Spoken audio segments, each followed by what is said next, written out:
இனி ஒரு சாபமும் இராது.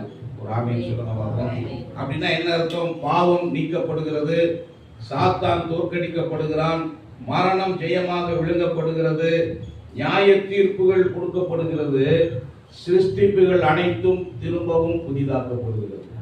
இதைதான் அவர் என்ன சொல்றாருன்னா, இனி ஒரு சாபமும் இராது. தேவன் சபிச்சார்னு சொல்றத கேட்கறதுக்கு நமக்கு எப்படி இருக்கு? கொஞ்சம் சங்கடமா இருக்கு. தேவன் சபித்தார்னு சொல்றத கேட்கறதுக்கு எப்படி இருக்கு? கொஞ்சம் சங்கடமா இருக்கு. ஆனா கலாத்தியர் 3:13 வேதம் என்ன தெரியுமா சொல்லுது? இயேசு கிறிஸ்து நமக்காக சாபமாகி நம்மை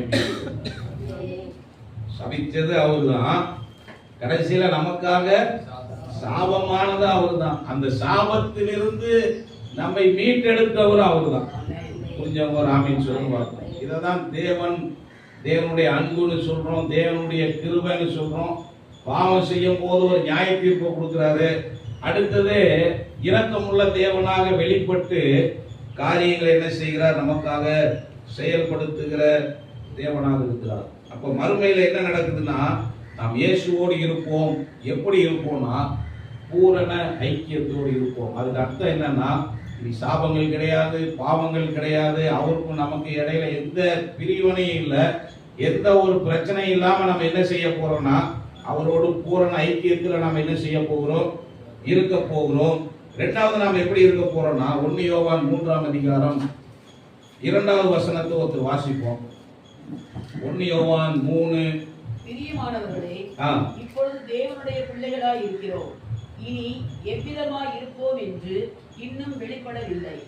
ஆகிலும் அவர் வெளிப்படும் போது அவர் இருக்கிற வண்ணமாகவே நாம் அவரை தரிசிப்பதினால் அவருக்கு ஒப்பாய் இருப்போம் என்று அறிந்திருக்கிறோம். எப்படி இருக்க போகிறோம்? சொல்லுங்க.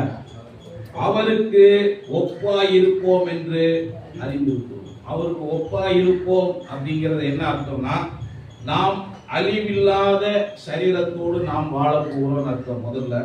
இரண்டாவது, அவருடைய குணநலன்களை போல ஒரு குணநலன்களோடு நாம் வாழ போகிறோம். பாவம் இல்லாத ஒரு வாழ்க்கையை வாழ போகிறோம். பரிசுத்தம் உள்ள ஒரு வாழ்க்கையை வாழ போகிறோம். போட்டிகள், பொறாமைகள், கோபங்கள்னு இன்னைக்கு என்னெல்லாம் இருக்கோ இதெல்லாம் இல்லாத ஒரு நிலையில் அவரோடு நாம் வாழ போகிறோம்.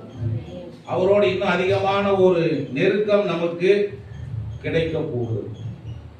அப்போ நித்தியமா நம்ம என்ன செய்ய போறோம்னா, நல்லா புரிஞ்சுக்கங்க. முதல்ல இயேசுவோட என்ன செய்ய போறோம்? இருக்க போகிறோம். அவரோட பூரண ஐக்கியத்தில் இருக்க போகிறோம். இரண்டாவது,